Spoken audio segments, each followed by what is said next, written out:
মঞ্চে উপবিষ্ট আছেন ইসলামী আন্দোলন বাংলাদেশের সংগ্রামী প্রেসিডিয়াম সদস্য অধ্যক্ষ মাওলানা সৈয়দ মোসাদ্দেক বিল্লাহ আল মাদানী, সংগ্রামী সিনিয়র নায়েবে আমির মুফতি সৈয়দ মোহাম্মদ ফয়জুল করিম শাইখে চরমনাই সহ জাতীয় নেতৃবৃন্দ, সারা বাংলাদেশ থেকে আগত আমার সহযোদ্ধা ভাইরা,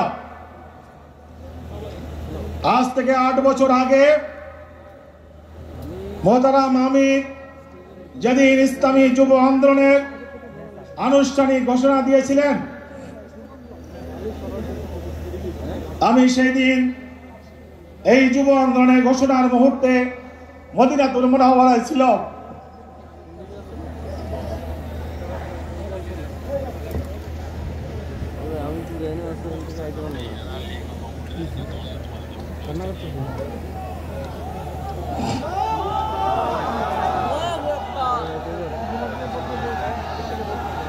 দীর্ঘ 8 বছর আগে যে আস্থা এবং বিশ্বাস রেখে মোহতারাম আমির আমাদেরকে যুব আন্দোলনের দায়িত্ব অর্পণ করেছিলেন, আমি আমার সহযোদ্ধা ভাইদেরকে সাথে নিয়ে চেষ্টা করেছি সেই দায়িত্ব যথাসাধ্য আঞ্জাম দেওয়ার। আজকে ইসলামী যুব আন্দোলন আমরা দৃঢ়ভাবে বলতে পারি বাংলাদেশের মধ্যে একটি অন্যতম বৃহৎ যুব সংগঠনে পরিণত হয়েছে। আজকের এই উপস্থিতি প্রমাণ করে বাংলাদেশের রাজনীতিতে পীর সাহেব চরমনাইকে সামনে এগিয়ে নিয়ে যাওয়ার জন্য ইসলামী যুব আন্দোলন পীর সাহেব চরমনাইয়ের ডানে আছে, বামে আছে, সামনে আছে, পিছনে আছে। মোহতারাম আমিরকে আশ্বস্ত করতে চাই, বীর দর্পে সামনে এগিয়ে যাবেন। আপনার এই আবু বকর, আপনার এই ওমর, ওসমান, আলিয়া আল্লাহর রাহে আপনার নির্দেশে জীবন দেওয়ার জন্য সদা প্রস্তুত আছে। সংগ্রামী বন্ধুগণ, আমরা নিয়মতান্ত্রিক সাংগঠনিক কর্মকাণ্ড পরিচালনার মাধ্যমে আপনাদেরকে সাথে নিয়ে ইসলামী যুব আন্দোলনের কার্যক্রমকে জেলা থেকে থানা, থানা থেকে ইউনিয়ন, ইউনিয়ন থেকে ওয়ার্ড পর্যন্ত ছড়িয়ে দিতে চেষ্টা করেছি। আমাদের যা কিছু সফলতা, এর সম্পূর্ণ কৃতিত্ব আপনাদের। আমরা কেন্দ্র থেকে যত উচ্চ আওয়াজে নারায়ে তাকবীর বলি, প্রতি উত্তরে আপনারা যদি আল্লাহু আকবার না বলতেন, আমাদের এই নারায়ে তাকবীরের আওয়াজ জাতির কর্ণকুহরে পৌঁছতো না। এ কারণে আজকে এই সমাবেশে উপস্থিত আমার প্রত্যেকটি সহযোদ্ধার কাছে আমি আন্তরিক কৃতজ্ঞতা জ্ঞাপন করছি। সংগ্রামী বন্ধুগণ, প্রতিষ্ঠার পর থেকে ইসলামী যুব আন্দোলন বাংলাদেশ ইসলামী আন্দোলন বাংলাদেশের একটি অন্যতম সহযোগী সংগঠন হিসাবে অর্পিত দায়িত্ব পালনে সব সময় সচেতন ছিল, সচেষ্ট ছিল। রাজপথের আন্দোলন সংগ্রামে, বিশেষ করে 24-এর গণ অভ্যুত্থানে এই সাহসী যোদ্ধারা যেই ভূমিকা রেখেছে, এই জাতি দীর্ঘদিন তা মনে রাখতে বাধ্য হবে। গত 18 জুলাই আমার মোহতারাম আমির রাজপথে দাঁড়িয়ে যেদিন ঘোষণা করেছিলেন, এই অপিচাস আমার সন্তানের বুকে গুলি চালানোর অধিকার তোকে কে দিয়েছে, ঠিক তার পরের দিন ছিল ইসলামী যুব আন্দোলনের প্রতিষ্ঠা বার্ষিকী সমাবেশ। আমরা এই প্রতিষ্ঠা বার্ষিকী সমাবেশের নামকরণ পরিবর্তন করে তৎকালীন স্বৈরাচার বিরোধী আন্দোলনের অংশ হিসাবে বিক্ষোভ মিছিলের কর্মসূচি ঘোষণা করেছিলাম। এই পেটুয়া বাহিনী সেদিন ইসলামী যুব আন্দোলনের মিছিলের উপর গুলি চালিয়ে আমার ভাইদেরকে রক্তাক্ত করেছিল। আমরা শপথ দিয়েছিলাম, এই রক্তের বদলা না নিয়ে আমরা ঘরে ফিরব না। পীর সাহেব চরমনাই, শাইখে চরমনাইয়ের বলিষ্ঠ নেতৃত্বে আমরা এই জালিমকে উৎখাত করে ঘরে ফিরেছি, আলহামদুলিল্লাহ।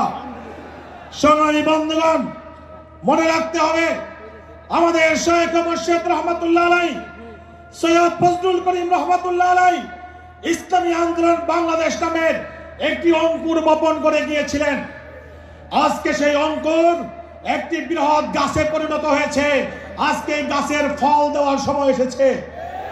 সময়কে ধারণ করে যদি আমরা ফসল ঘরে তুলতে ব্যর্থ হই, এই ব্যর্থতার গ্লানি বহন করতে হবে আমাদেরকে বহুদিন পর্যন্ত। আগামী জাতীয় নির্বাচন ইসলামী আন্দোলন বাংলাদেশের জন্য, এদেশবাসীর জন্য অত্যন্ত গুরুত্বপূর্ণ। আমাদের মোহতারাম আমির ইতিমধ্যেই বলেছেন পিআর পদ্ধতিতে এই নির্বাচন আয়োজন করতে হবে।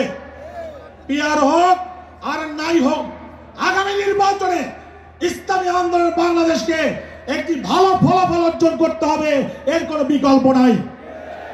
মনে রাখবেন, নির্বাচনী যুদ্ধে আসল পুঁজি হলো ভোট।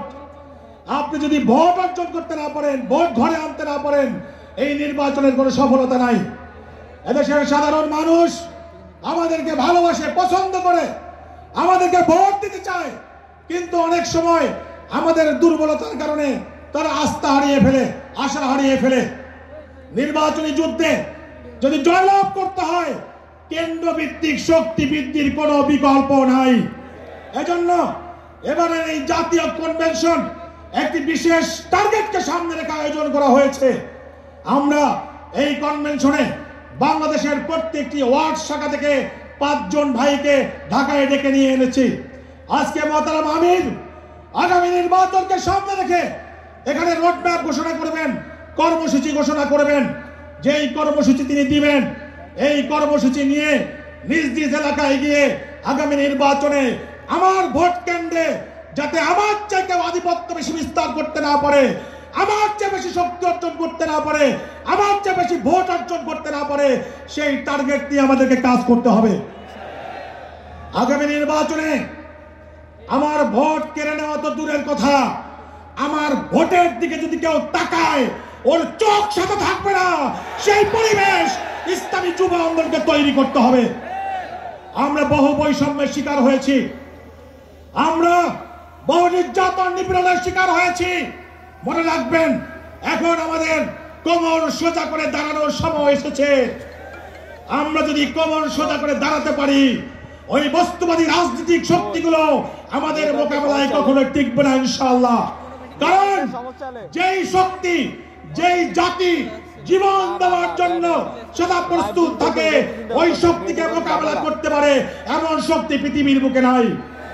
আর আমাদের দীপ্ত শপথ হলো হয়তো শাহাদাত, নয়তো ইসলামী হুকুমত, এর বাহিরে আমরা অন্য কোনো পথ চিনি না।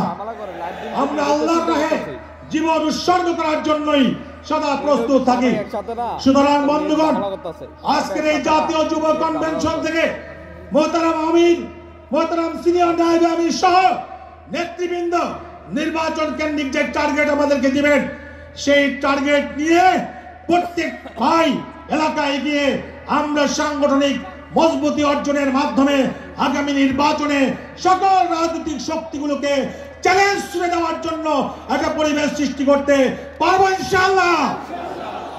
আমরা পীর সাহেব চরমনাইকে আশ্বস্ত করতে চাই, আপনি সামনে এগিয়ে যান, আপনি কর্মসূচি দিন।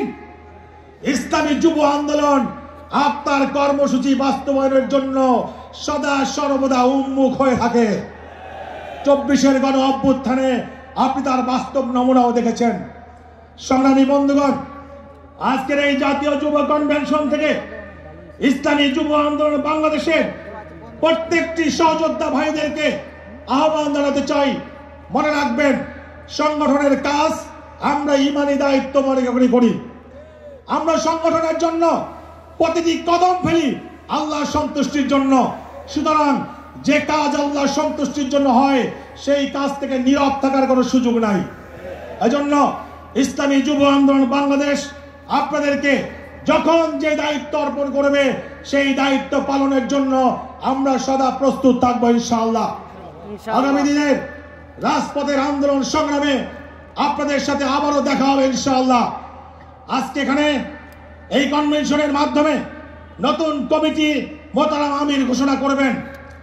আজকে এটাই হয়তো আপনাদেরকে সাথে নিয়ে ইসলামী যুব আন্দোলনের কোনো প্ল্যাটফর্মে আমার শেষ বক্তব্য।